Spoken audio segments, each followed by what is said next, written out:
Hora de conhecer duas coproduções do Canal Brasil que estão participando da competição brasileira de longas do festival É Tudo Verdade. A rotina dos funcionários de um supermercado é investigada no documentário que abriu a mostra competitiva na última quinta-feira, o filme Meu Querido Supermercado. Eu não vejo que eu faça uma coisa igual todos os dias. Como que se deu a escolha dos personagens que ganharam protagonismo no filme? É um processo meio natural, uma coisa meio imediata, porque são pessoas que têm uma personalidade muito performática e quando eu chego para conversar com eles, eu tenho a impressão que eles olham para mim e falam: onde você estava? Tô te esperando há anos aqui para vir me filmar, sabe? Porque eles têm uma naturalidade, assim, quando você liga a câmera, a naturalidade com que eles falam, com que eles contam histórias, é uma coisa muito, muito impressionante. Mas o outro aspecto, claro, que me interessava muito é o que eles faziam fora da loja. Então, eu sempre perguntava quais eram os interesses, quais eram os hobbies, né? Porque o filme fala sobre isso, né? O que as pessoas estão pensando, o que acontece na cabeça das pessoas enquanto elas estão trabalhando. Então, isso era muito importante. Eu gosto de suspense, mas que tem investigação. Séries policial, difícil ter uma que eu não já assisti. E fala da escolha do local onde o filme se passa. O filme se passa numa rede de supermercados que chama Verã. E é uma rede que tem 12 ou 13 lojas. E a gente filmou em 4 lojas diferentes da rede deles. Mas a ideia no filme é que seja uma loja só. Eu queria um comentário seu sobre as suas opções estéticas e narrativas. Muitos anos de trabalho, né? 5 anos de processo. E eu já conheci o Gustavo, quem fez a fotografia é o Gustavo Almeida, um fotógrafo muito talentoso, e a gente já trabalhava junto. Sempre teve essa questão de deixar a câmera no tripé, né? Assim, tinha que ser muito estático, porque eu queria que tivesse essa trajetória, que a câmera começa fixa, muito estática, né? Acompanha a lógica desse mercado e num certo momento do filme a câmera voa, né? Ela tem que soltar, ela tem que voar, né? O filme, ele caminha, ele tem esse processo que começa na repetição, no rígido, né? E ele entra num universo desconhecido, ele começa a se soltar da materialidade, né? Ele tem que voar, aquilo vira uma dança.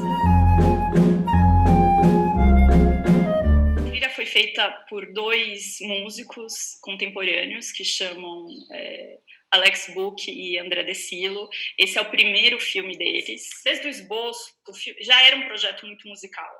Entendeu? Já tinha essa questão, porque eu precisava romper com essa ideia da rigidez, né, do mercado, do material, entendeu? Eu precisava de um elemento que fizesse essa ponte, que entrasse nesse universo mais lúdico. Como que você acha que o seu filme vai se relacionar ou se relaciona com o Brasil de hoje? É a questão da pandemia de Covid, né? Porque os trabalhadores de supermercado ficaram na linha de frente, né? Eles não puderam ficar em casa em isolamento, estavam lá indo trabalhar todos os dias.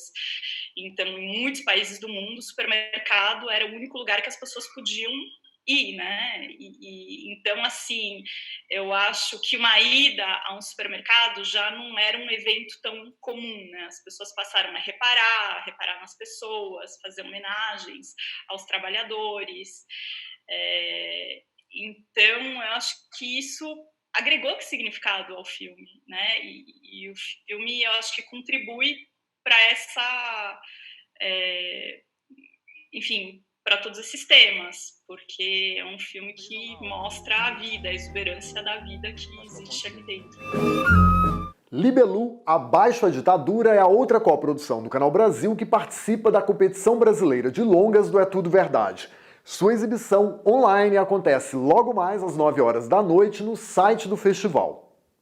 Libelu é o apelido de uma corrente estudantil universitária conhecida como Liberdade Luta.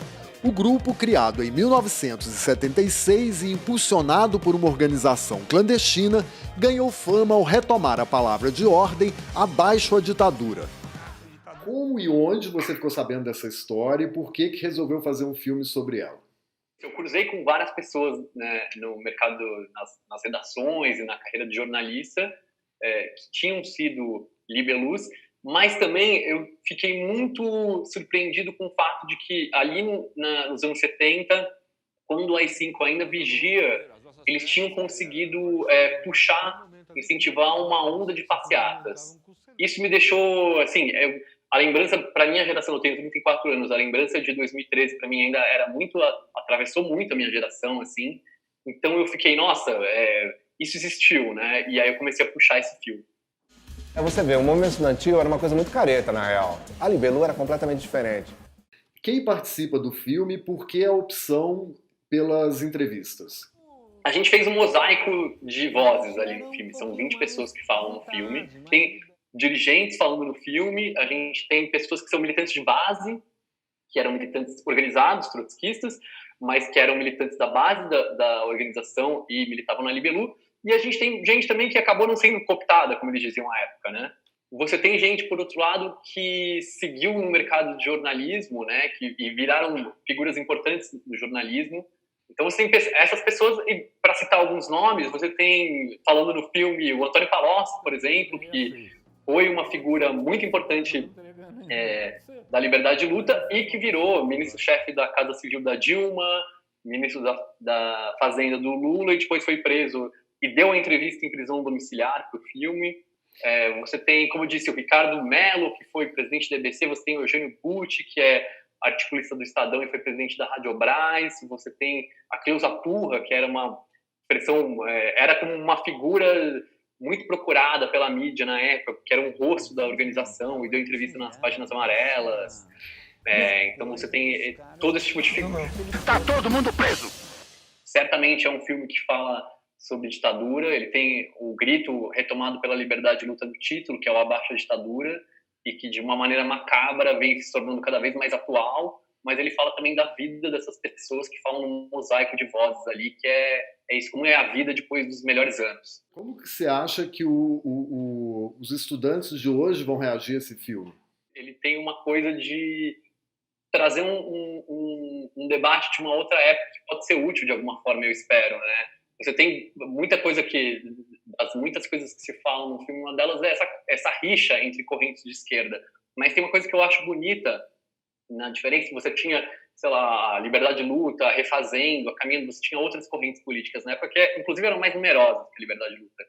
Mas é curioso que, embora eles tenham rixas que são muito acirradas, até hoje, eles tinham o movimento estudantil tinha uma coisa interessante naquela época, que era você divergia internamente, mas você marchava junto contra a ditadura. E eu acho que isso é uma coisa que é legal de se enxergar hoje.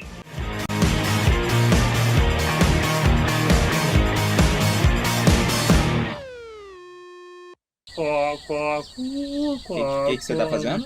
Nada. O que você tá falando? Isso é o cococu. O que é cococu? Comente com uma partida curta. Quer fazer comigo? Tá bom. Cococu, cococu, cococu. E a gente fica repetindo isso pra sempre.